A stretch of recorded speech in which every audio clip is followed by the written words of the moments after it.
Interesting challenge today, digging into Jim Cramer's Get Rich Carefully and Real Money. Yeah, Cramer definitely stirs things up. He does. So think of this as your fast track, like your shortcut to getting a handle on the essential strategies and risk management ideas that are really at the core of his approach to the market. hmm Now, it's no secret, Cramer generates a lot of discussion. You see it online, those Reddit threads, even the inverse Cramer ETF meme. Right, the meme. There's definitely a wide range of opinions out there about his advice. For sure. But what's fascinating, I think, is whether we can look past all that noise, the immediate reactions, and pull out some genuinely fundamental and maybe adaptable principles from his work. Exactly. Regardless of, well, the public sentiment you mentioned, his books offer a pretty distinct perspective on navigating, the financial world. It's influential, whether you agree with it all or not. Right. So our mission today really is to dissect these two key books, Get Rich Carefully and Real Money, and pull out the most important, broadly useful strategies, his ways of thinking about risk, and the methods he suggests for maximizing returns. Okay. We want to give you a clear, comprehensive understanding without, totally overwhelming you. We've got a solid set of resources here. The books themselves, obviously, summaries, reviews, even some academic analysis of his mad money stock picks. Oh, interesting. Academic analysis. Yeah, plus your own notes, listener input, insights from online discussions. It's a real spectrum of viewpoints on Cramer. That variety is actually incredibly valuable, isn't it? It lets us see not just what Cramer says, but how people have received it, interpreted it, maybe even challenged it. Yeah, exactly. We can look for those recurring themes, those central ideas, and also maybe spot areas where there are different takes or critiques. Makes sense. Okay, so here's how we'll approach this deep dive.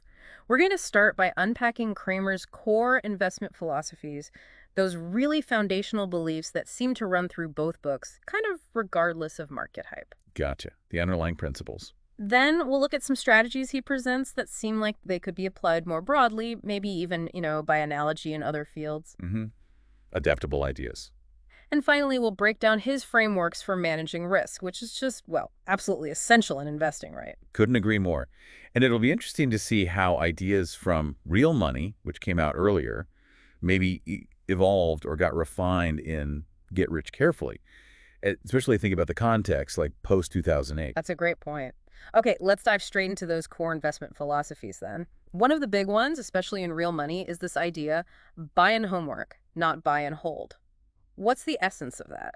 Well, the key takeaway is he strongly advises against just buying stocks and forgetting about them that passive buy and hold. Instead, he champions continuous active engagement. The homework part is crucial. It means ongoing research to really understand the companies you own and the market they're in, which is always changing. So don't just set it and forget it. Exactly. Don't be passive. That continuous research, that's supposed to be your edge. And he even puts a number on it, doesn't he? Something like an hour per week for each stock you own. That's right. He really emphasizes dedicating real time to staying informed. And it's not just reading headlines, it's digging into financials, understanding their competition, keeping up with news that could affect them. Which seems to lead right into another big idea of his, making a clear distinction between trading and investing. That's not just words for him, is it? Oh, not at all. For Cramer, these are two totally different games, different mindsets, different rules. Trading is usually shorter term, trying to profit from price swings. Okay. And for that, he stresses you absolutely must have clear exit criteria before you even make the trade. That includes stop losses to limit your downside. Got it. So a pre-planned exit is crucial for trading. What about investing? Investing, in his view, is much longer term. It's based on conviction about the company's fundamental strength, its growth prospects, quality management, competitive edge, that kind of thing. Homework is still vital, but the focus shifts from day-to-day price moves to the business's long-term value. That distinction feels really important, and it sounds like deep research is the common thread, whether it's short or long-term. What kind of things does he say to look for in that due diligence? He emphasizes both technical and fundamental analysis. Technicals, like you see in the notes, involve looking at charts, price trends, volume patterns, trying to predict moves. Right, charts and stuff. But he puts huge weight on fundamentals too, digging into the company's financials, really evaluating the leadership, the CEO, the management team, and understanding the whole industry picture. And he specifically warns against fashion trading traps. Fashion trading traps, meaning Basically chasing hot stocks just because they're popular. without doing the real homework underneath. Avoid following the herd just because something's trendy. Good advice. Now, beyond individual stocks, he talks about building a worldview. What's that about? That's about zooming out, getting the bigger picture, understanding the macro stuff, interest rates, inflation, economic trends, but also the micro factors hitting specific sectors. Okay. He talks about finding evergreen or secular trends, those long-lasting shifts like tech breakthroughs or demographic changes that keep going regardless of short-term cycles. Grasping that big picture helps you position your investments. And recognizing those enduring trends, that skill seems useful way beyond just stocks, doesn't it? Like in any kind of strategic planning. Absolutely. That kind of foresight is valuable anywhere. Now, he also really stresses personalizing your strategy, right? Not just copying him or anyone else. Yeah, I definitely saw that. Yeah, He emphasizes tailoring rules to your own goals and risk tolerance. exactly. He's not about blindly following gurus, himself included. You need your own rules based on your finances, your comfort with risk, your timeline. What works for one person might be totally wrong for another. And those rules shouldn't be set in stone either. Right. He points out that the best strategies are dynamic. They need to evolve as your situation changes or as the market itself changes. Makes sense. And one last core philosophy here, this focus on quality, what he calls best of breed.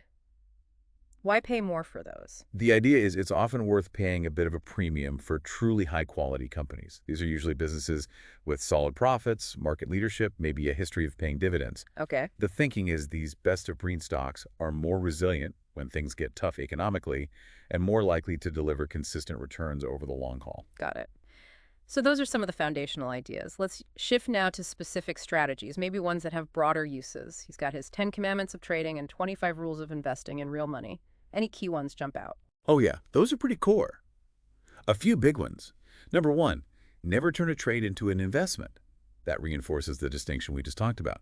If a short trade goes bad, don't just hold on hoping it becomes a long-term winner. Right. Don't rationalize a bad trade. Exactly. Another huge one. Your first loss is your base loss. Just cut losses quickly before they get bigger. Then there's limit your losses. Let your winners run, aiming for that skewed risk-reward. Mm-hmm. And a really practical one. You don't have a profit until you sell. Paper gains aren't real until you lock them in. And of course, the big one again. Do your homework. Don't follow the crowd. You know, those sound like principles you could apply almost anywhere, like cut your losses early. That could be a failing project at work, right? Totally. Many of these have parallels. Let your winners run could mean putting more resources into something that's working and not following the crowd. Invaluable in any field when evaluating new ideas or tech. Do your own thinking. Like Mrs. Cramer's rule he mentions. Exactly. Don't let ego or hope turn a small mistake into a disaster. Cut losses decisively. Now, in Get Rich Carefully, he talks about bankable management. What's that involve? How's that relevant beyond stocks? This is where he really zeroes in on the people running the show. Bankable management means thoroughly checking out the leadership CEO, senior execs. Okay. He urges investors to look at their credibility, track record, character, their vision. Basically, investing isn't just in a company, it's investing in the people leading it. So you're betting on the jockey as much as the horse? Kinda, yeah. Mm. And assessing leadership quality, that's obviously critical in any organization, any venture. So if you're trying to figure out if management is bankable, what are some like red flags Oh, beyond just the numbers? that's a great question. Mm. Well, inconsistencies in what they say, a history of missing targets or breaking promises, Mm. a lack of transparency about challenges, or even, frankly, questionable ethical stuff. You want leaders who seem competent, trustworthy, and have a clear, believable plan. Makes sense. He also seems to use his own experiences, even mistakes, a lot in Get Rich Carefully. What's the value there for us? Yeah, that's a big part of that book. He shares personal stories, lessons from his charitable trust, times emotions led to bad trades, Right. examples where bad news actually created buying opportunities, like with Caterpillar or JP Morgan Chase when analyst downgrades hit strong companies, or finding value in secondary offerings in certain environments. So it makes the advice more real. Exactly. It illustrates the principles in action. makes concepts relatable, and really underscores learning from experience, yours and others, like real-world case studies. Got it. And he also talks about being adaptable, flexible. Yeah, that's trading commandment number 10. Be flexible and change direction quickly. It just hammers home that you need to react to changing markets, be willing to adjust, even get out entirely if things change. The market doesn't stand still, so a rigid approach can really hurt you. Which fits with that dual strategy he pushes. Hmm. Let winners run, cut losers quickly. Sounds simple, but probably hard to do emotionally. Conceptually simple, yeah, but it takes serious discipline. Letting winners grow captures the upside. Cutting losers decisively stops mistakes from snowballing, and it applies to both trading and longer-term investing. Okay, let's switch gears to risk management. Super critical area. What are the main frameworks Cramer suggests for protecting capital? Diversification is absolutely fundamental for him. Spreading investments across different asset types, different sectors, even different countries, Don't put all your eggs in one basket. pretty much. In real money, he suggests maybe 5 to 10 individual stocks across different industries, and definitely not having more than, say, 20% in any single sector. He also likes using sector ETFs, those baskets of stocks, as an efficient way to get broad exposure. So think strategically about spreading risk. What about controlled speculation and this 5% rule? Right. This acknowledges you might want to take some calculated risks for potentially higher returns, but it has to be controlled. He suggests maybe allocating a small part of your portfolio, like 10%, maybe 20% max, to higher risk, higher growth stuff, keeping the core safer. The 5% rule from real money is even stricter. No more than 5% of your total investment money should be in any single high-risk bet. It contains the potential damage if one blows up. That seems sensible. Take some shots, but small ones. And we keep coming back to cutting losses quickly as part of risk management. It's hammered home constantly. Whether it's a trade gone wrong or a long-term investment where the story changes, act decisively to limit the damage. Don't let emotion or hope keep you in a losing position. And the whole buy-in homework idea itself is a form of risk management, isn't it? Precisely. If you're constantly researching, you're more likely to spot problems early and avoid holding onto stocks that are heading south. Active engagement helps you make informed, proactive decisions. He also mentions using limit orders for risk. How do those help? Limit orders give you control over the price you buy or sell at. A buy limit order sets the maximum price you'll pay. A sell limit order sets the minimum price you'll accept. So it helps you avoid getting slammed by sudden market swings. You don't end up buying way too high or selling way too low by mistake. More control over your execution. Useful tool. What about monitoring? Keeping an eye on your investments, maybe even your advisor. Yeah, that's key to his active philosophy. Regularly review how your portfolio is doing, understand why things are up or down, and make sure your strategy still fits your goals and risk level. And if you use an advisor, make sure they're acting in your best interest and you actually understand their recommendations. And he warns against returns that seem too good to be true. Another risk check. Absolutely. Healthy skepticism is crucial. If something promises crazy high or guaranteed returns, be very suspicious. It might be unsustainable or worse. A questioning mind is a risk management tool itself. What about specific rules for selling? He mentions the one-up rule and other signals. Yeah, having clear sell rules is vital for disciplined profit-taking and on cutting losses. The one-up rule is like if the stock doubles, consider selling half. Locks in some profit, lets the rest ride. Okay, take some chips off the table. Right. Other sell signals could be if the company's fundamental story changes, competition heats up, or key bankable managers leave. And just holding some cash, that's risk management too. Yes, having a reasonable cash position gives you flexibility. It helps you ride out downturns without being forced to sell at bad prices. And crucially, it gives you dry powder to buy when good opportunities pop up during corrections. So buffer an opportunity fund. Got it. Lastly, on risk, he mentions focusing on fundamentals over hype, dollar cost averaging, stop losses, dividends, and macro factors. Right, a whole toolkit. Fundamentals avoid fads. Dollar cost averaging smooths out entry points over time, reducing timing risk. Stop losses automate loss cutting. Dividends offer income and some stability. And being aware of macro trends or political risks is just part of that essential homework. Okay, that's a really comprehensive look at managing risk. Let's flip to the other side. Optimizing returns. What tactics does he suggest there? A big one is reinvesting dividends. He really pushes reinvesting those payments back into quality dividend stocks. That's how you get compounding working powerfully for you over the long term. Your returns start generating their own returns. Makes total sense putting your earnings back to work. And he also stresses the long-term view for maximizing returns, right? Absolutely. He's definitely not about get-rich-quick schemes. It's about patience, letting good investments grow over time. He also talks about spotting high-potential sectors. Any areas he's focused on? Historically, yeah, he's often mentioned tech, healthcare, finance, energy, consumer goods as having long-term potential. But the key thing he always stresses is ongoing research to find the current best opportunities within those broad areas. Or maybe new ones like cloud computing or cybersecurity, as your notes mentioned. So look for long-term growth drivers. What about this idea of finding companies that might break up? How does that boost returns? The idea there is sometimes the sum of a company's parts is worth more than its current total value. If a company sells off divisions or splits up, it can unlock that hidden value for shareholders. Interesting. But, as the notes say, the trick is identifying these situations early before everyone else does to really capture the potential gains. And understanding market dynamics, like how ETFs move things around. Yeah, we touched on that with diversification. Money flowing into or out of sector ETFs can push the prices of the stocks inside them. Being aware of those flows can help spot opportunities or risks, like a rising tide lifting boats in a hot sector. Finally, he mentions trying to spot market bottoms and pops.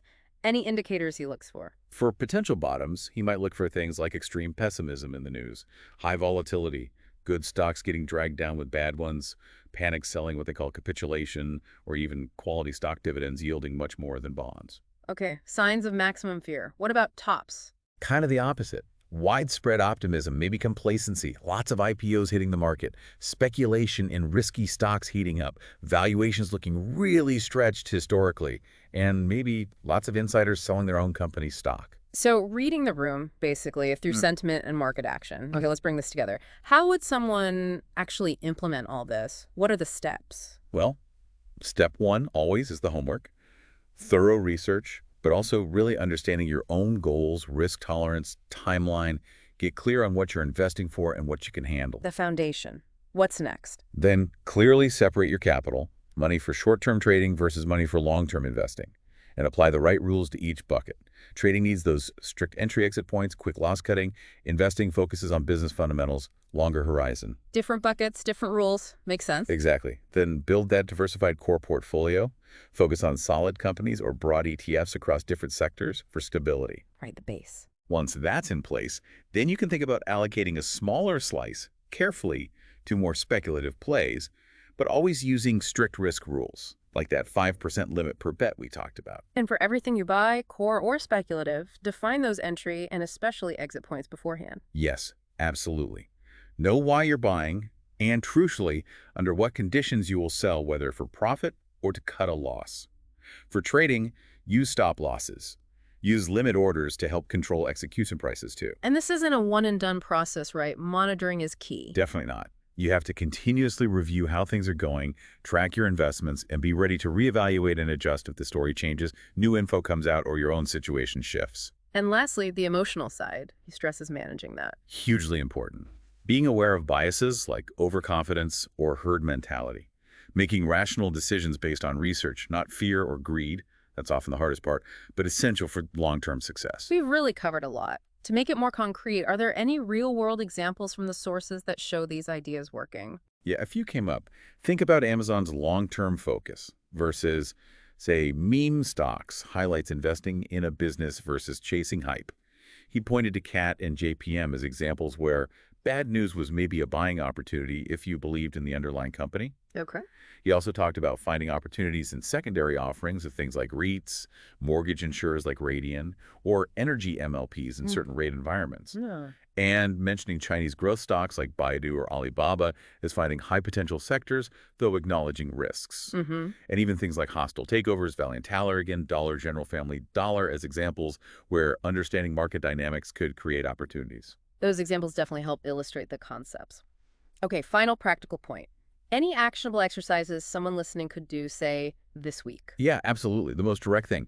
Block out some time specifically for investment research, that homework. Pick one or two stocks you own or are thinking about. Try to clearly write down your investment thesis. Why do you own it or want to own it? Okay, define the why. Exactly. Then practice setting hypothetical buy and, maybe more importantly, sell points based on these principles. Hmm. If trading interests you, try paper trading some speculative ideas, but strictly follow his risk rules, like the 5% thing. Good practice without real money on the line. Right. And maybe just start paying closer attention to macro news interest rates, inflation reports, and actively think about how that might affect your investments. Those are great concrete steps. Okay, so to wrap up our deep dive into Cramer's Get Rich Carefully and Real Money, the big takeaways seem to be the absolute need for continuous research, buy and homework, not buy and hold. Critical. Clearly separating trading from investing with different rule sets, having a disciplined, rules-based approach overall, and maybe above all, strict risk management and emotional control. That captures it really well. Applying those principles thoughtfully can definitely empower you to navigate the markets more confidently and hopefully build wealth carefully over time. And on that note, here's a final thought for you to chew on. In today's market, which is so fast, so driven by algorithms, so much instant information, how do you, as an individual investor, effectively do that deep homework to actually gain a real sustainable edge? Something to think about. Thanks for joining us on the deep dive.